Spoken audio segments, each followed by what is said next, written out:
Well, I think the easiest place to start so that folks can picture, why do I need this? What is this for? Is if you've ever known anybody that was in a care facility, a nursing home, Yeah. any type of long-term facility, those aren't covered by your regular insurance or your Yeah, they're not. Medicare. And then the ones that are covered by Medicaid generally aren't the ones that you want to spend time in. Right. And so the question becomes, is that if my mom needs to be in a care facility, how do I pay for that?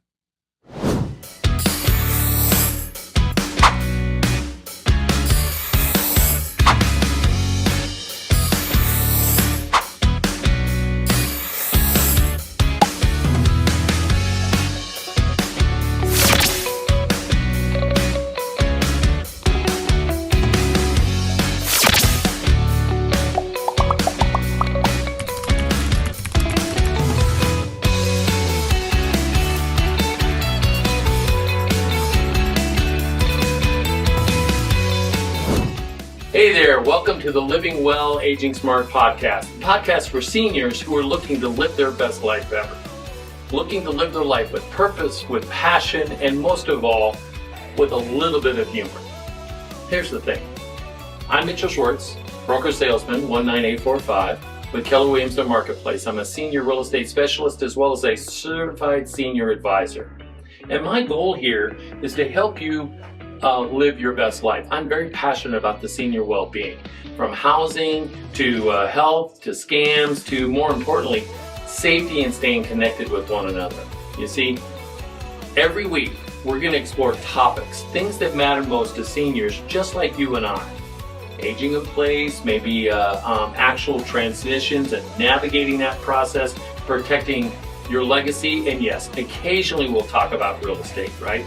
Because I want you to be prepared for when the time is right. And here's the thing, it's not about sales. For me, this is all about stories, insights, and solutions that you can use by bringing the very professionals who can answer the questions for you. Make sure you get the best information and make the best decisions for you.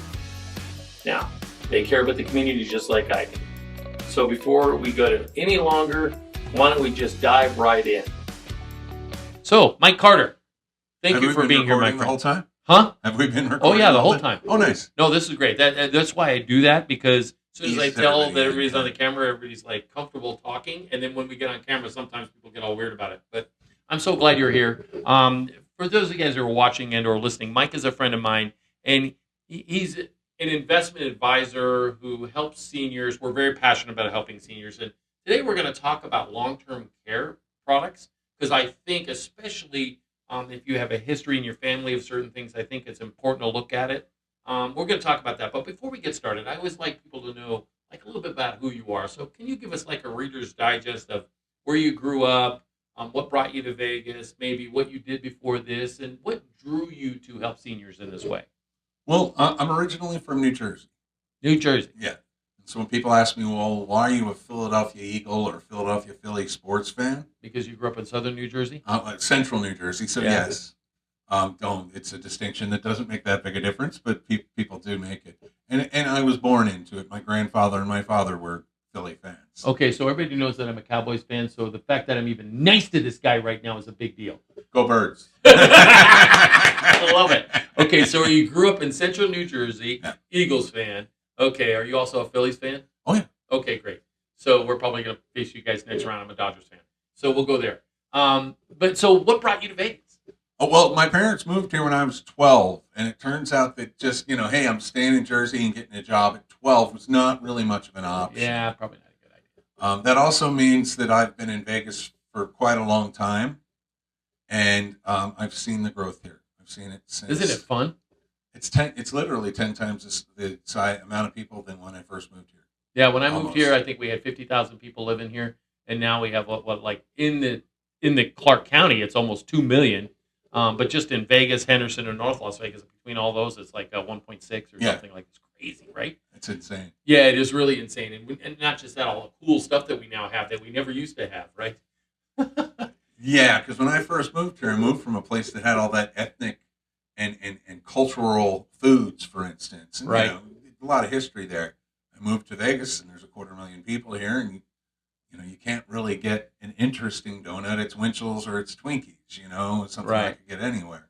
So it's been awesome over the years to have this become a melting pot and Right. everyone from all over to bring their food and their culture here, Yeah. and be able to now experience all of that. Vegas is really cool that way. Yeah, I like it. I actually liken this town to the island of misfit toys. People who did not really get along in the sandbox and other places actually come here and they find their tribe.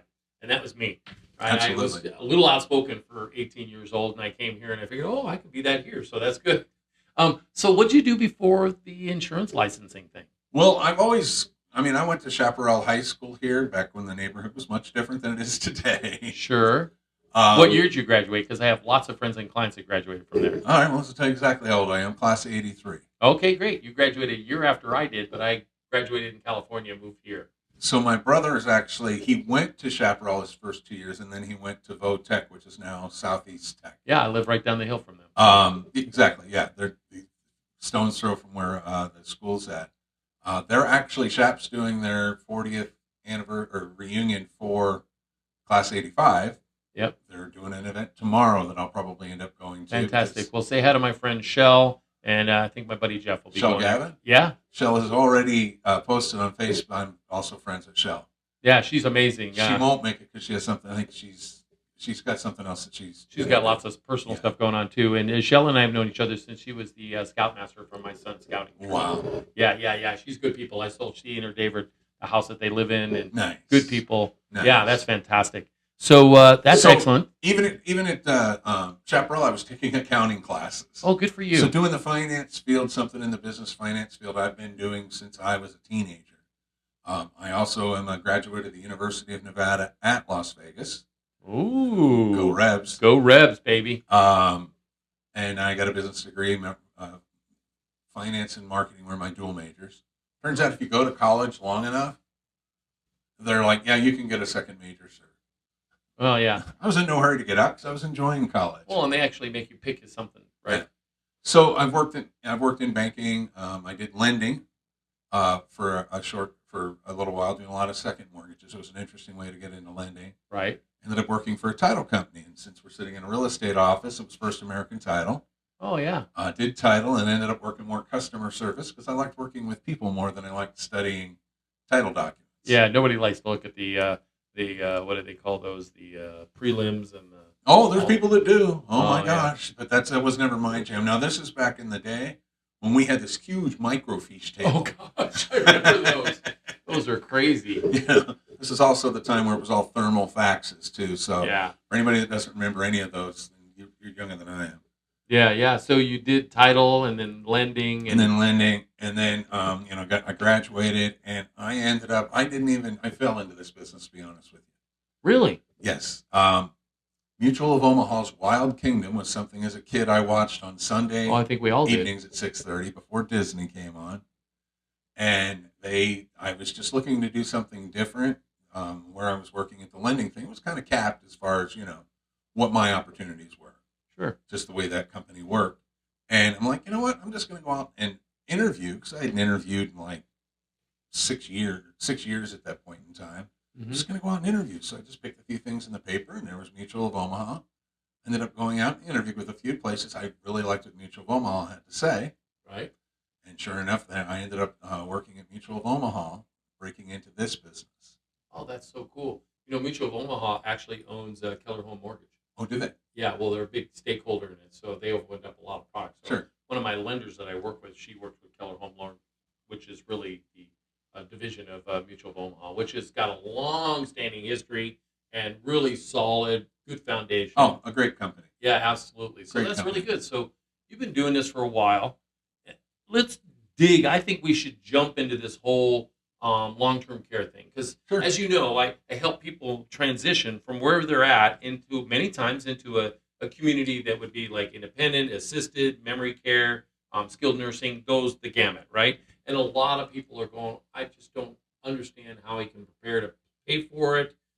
So let's first unpack what a long-term care insurance policy is or what it is. Well, I think the easiest place to start so that folks can picture, why do I need this? What is this for?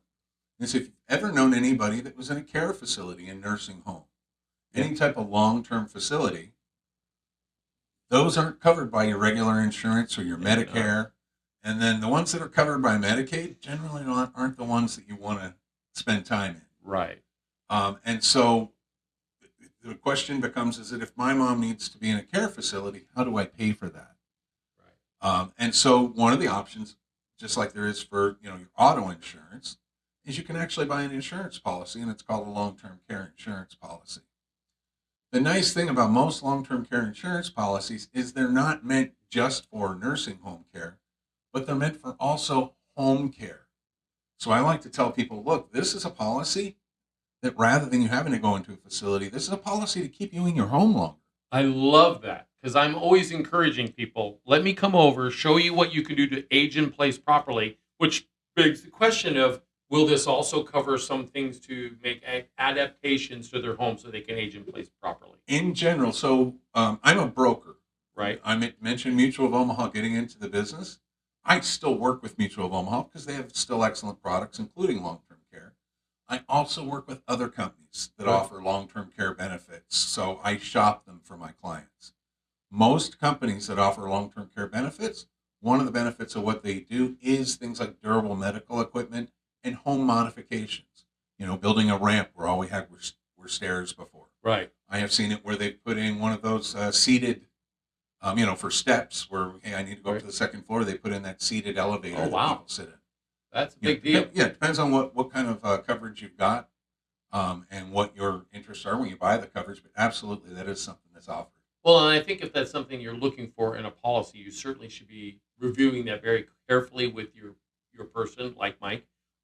So here's the thing, then. So I believe that certain people and families are predisposed to possibly needing this. So what would you say to somebody who's, say, 35? Well, for somebody who's 35, particularly if they're coming to you because mom needs to, figure out her housing because she does have an issue because you're a senior. You work with seniors with your real estate business, and they're like, well, how do we pay for this for mom? Right. Well, how do we make sure that my children don't have to pay for it? There are absolutely products out there where we can do this for no additional out-of-pocket expense. It's money that you are already spending. Right. That we can even get younger folks. Good. Even under 35, but 35 above, where they can get benefits that mirror a traditional long-term care policy without it coming out of their pocket, no out-of-pocket expense. Right, and the younger you start these things, obviously the less cost on a monthly or annual basis, right? Absolutely. And so what I advise people, and correct me if I'm wrong on this, let's say you're an adult child watching this, right? And you have a family member, whether it's your mom or your dad or sister or brother, and there's a history, maybe grandfather or grandma, there's a history of maybe, say, dementia, or there's a history of, say, Parkinson's or other things that are going to cause potentially you to need this care. And you're, say, 35, 40, 50 years old, and you're thinking, well, gosh, this might be something coming. How do I deal with it? Starting sooner today rather than waiting until you need it is probably the best choice, right? Absolutely. Most insurance companies will ask some background on your immediate family. Do your parents have this? Do your brothers or sister have this? They are much more forgiving if you get ahead of the ball on it age-wise. Sure. For somebody that's 45, that may not really make a difference on whether or not they'll cover you or whether or not they may increase the cost of what it costs to cover you. If your siblings haven't got it yet, then that actually works very well in your favor. So if it's just mom, or just grandpa, and a lot of times they don't ask about the second generation. It tends to be just your parents and your siblings that they're going to ask those types of questions. Now's the time to get ahead of it before it might be your parents. Yeah, I think that's a great idea, and I think you should seriously start considering and asking those questions about your family. Now, I'm adopted, so I know none of that stuff. And at the same time, it's important if you can get that information together and explore these options, the sooner the better. And we'll talk down the road maybe at another time about how to actually pay for some of those things. And I think ultimately planning in advance is going to be a good plan. Absolutely. And that would be with any kind of insurance, right? Same with like life insurance, and there's so many different products there. One of the things I love about speaking with you is your breadth of knowledge that you have. I mean, you know so much, and yet you really kind of focus on an area that causes people to live better lives. So I love that about you. So let's say, take for instance, somebody calls you, and they say, you know what, mom is moving into a community, and she's say 60, which is not quite like old enough to get Medicare, and yet we need to make sure she's cared for. What would be some of the questions you would ask them immediately, so if somebody were to reach out to you, they could be prepared? Well, I mean, in a particular case where mom, what type of community are you talking about? Just moving into a house, or Let's say where she's assisted needs living. care? Let's say Assisted living. assisted living. Yeah. Well, I mean, if they're moving into an assisted living facility, means they're already receiving care Of some sort. of Yeah. some sort. Yeah. So that would preclude most insurance products. Typically, you have to buy an insurance product before you need the insurance. Correct. But it doesn't mean that we can't get them coverage, because there are insurance products out there where we can leverage people's money and give them more benefits towards that long-term care, towards the cost of being able to afford that. So the question starts to become, and this happens quite often, look, mom's got some money that we can work with. Mm-hmm. How do we make it last? Sure. And I'm happy to sit with folks and make sure that those questions are answered. Another question I often ask people is that, look, does mom have her affairs in order? Is there a trust and everything that goes along with being in a trust? Who's the beneficiary of said trust? Are her life insurance policies are the beneficiaries correct on those? Because oftentimes, I just met a young lady today who has younger children. 3 of her underage children are beneficiaries of her life insurance policy. Like underage, like under 18? Under 18. Oh, that's not a good thing. It's a terrible idea. Because now, if something were to happen to her while her children are under 18, everything has to go back through the court system for those kids to access the money. Right. So if a grandmother has decided, hey, I've got my adult child, but I also want to put my grandchild in as a beneficiary of the policy, that can really mess things up for the estate once she passes. Sure. The same thing holds true when you're talking about somebody's investments. We want to make sure that, one, if it's an IRA or 401k type of investment, that the beneficiaries are correct. Mm-hmm. And then how can we spend this? How can we make sure that, we're stretching this out to make sure that we can pay for where mom's at? And then if it's non-IRA benefits, well, then that again leads us back to the trust. If if we don't end up spending all of it, Mike did a great job of stretching it out. There's extra money here. How do we make sure that that goes to her heirs when she passes? Right. Well, then we need to make sure that that's titled properly as well. So a lot of it starts to boil down to, a little bit of, hey, what you got? What do you think your need's going to be? I'm well aware of what the costs are here in Vegas for different care facilities and home care. It stretches the gamut. It does. It does. And a lot of it depends on what you need. Home care tends to be less expensive, particularly in the beginning, if you only need somebody to come out 3 times a week. Right. Or if you don't need them 24 hours a day. But it can, when you get somebody in a facility where they need full-time care, and it can get and we're talking $7,000 to $10,000 a month. For memory care or skilled nursing. Yeah, the median cost is, I think, $7,500 or $7,600. And that's your local. If a family member lives in another state, say California, you're paying upwards of $12,000 to $15,000 a month. Exactly. And the thing is that some of the things we can't rely on, I talk to veterans about this. Oh, well, the VA will take care of me. Right. The VA will definitely provide some benefits. The thing is that Vegas is growing so fast, and you and I have experienced this, Mitch, that a lot of times the services don't keep up with the population growth. Oh yeah, they can't. And that has happened in the long-term care facility. I mean, they're building long-term care facilities willy-nilly. Oh yeah. All over the place, and it still doesn't keep up with what we need. I know that there's a waiting list at the VA care facility, long-term care facility out in Boulder City. Oh yeah. So the VA may, oh yes, we can house you. In 3 years.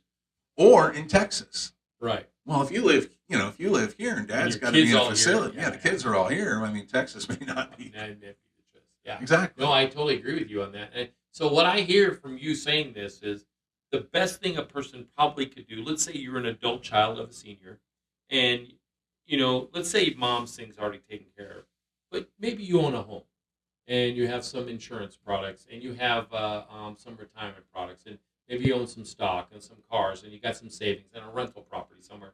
That's all well and good, and I think it sounds to me at that stage you're starting to do some of the things right. The real question has got to be is how are all of those things aligned? So one, you're protected today, and two, you can leverage them, protect yourself in the long run, right? So it's about having the Absolutely. trust, about having the right products within that, and insulating yourself. Is that what I'm hearing? Directly? Yes, it is. Also, I think asset protection is important. Mm-hmm. We want to make sure that if mom's still driving, Oh, God forbid. gets I into mean, I'm seriously. I mean, yeah, I love my mother. She just turned 85, and about 3 years ago, I asked her to stop driving, and she did reluctantly. yeah, And then when she realized, just probably about 2 weeks ago, she said, "I'm so glad that I don't drive." I think she was doing it because she felt like she had to, but now she's got me. I chauffeur her anywhere and everywhere, and she has the Lyft app, so she can get places if she wants to go. the Lyft and Uber are amazing. Yeah. I wish more. I've got a couple of clients that simply just they're older. They just aren't. They don't want to be technologically, advanced enough with what they're doing to do it, and so Yeah. it kind of limits what they can do.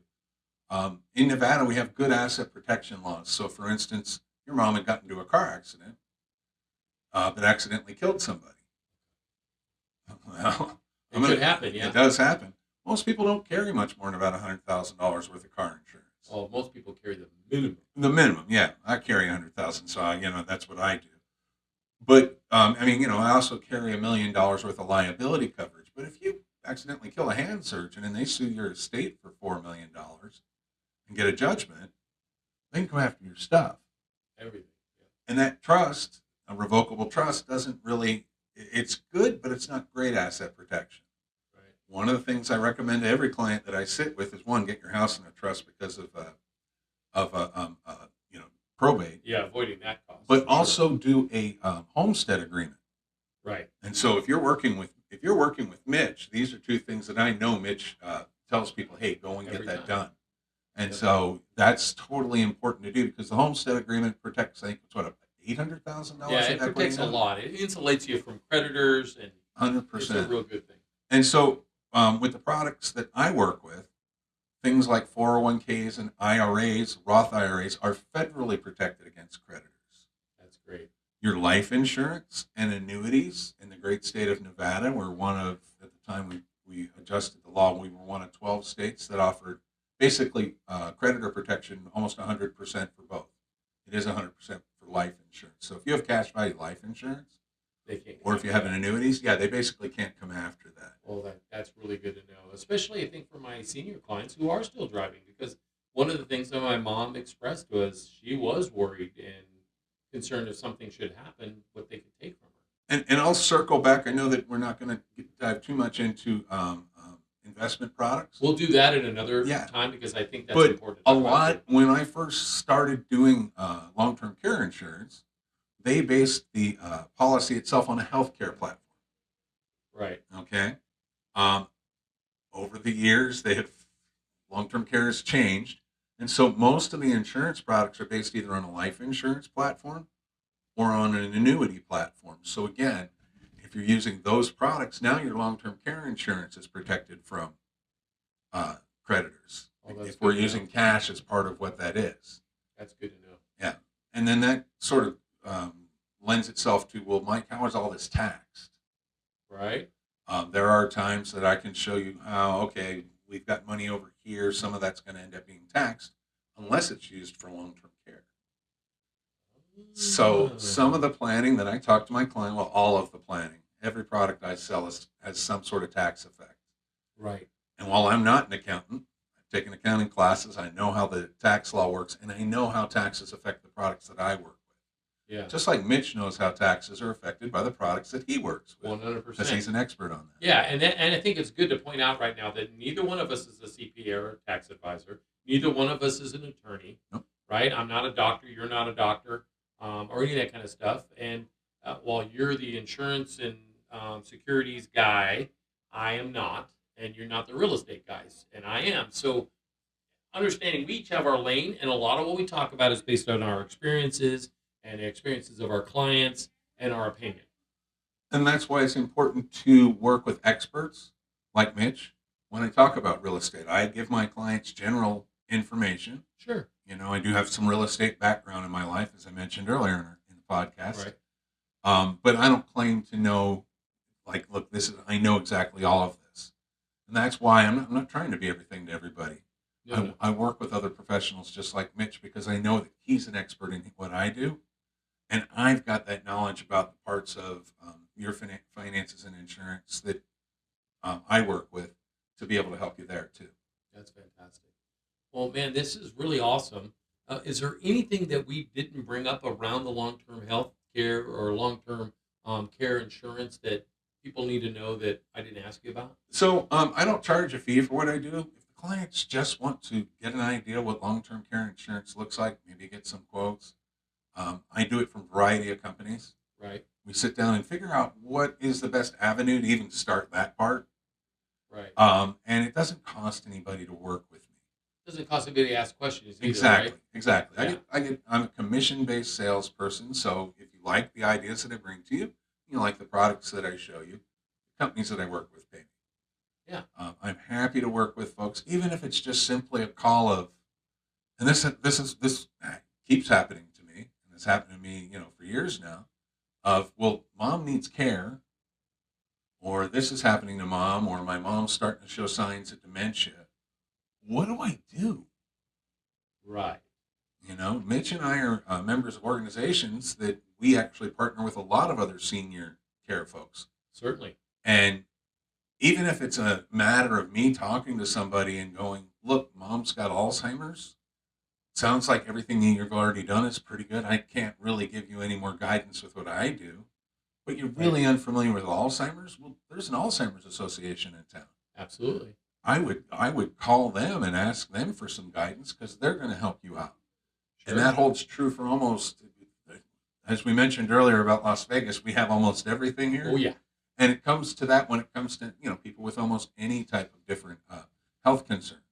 So there's support out there, and I'm happy to connect people who may need that support, whether, they need insurance or not. I'm happy to have that discussion with them. Yeah. I think you're like me. You'd like to be the connector of people to get them to the right place so they can make the best educated decisions for themselves and their families. Absolutely.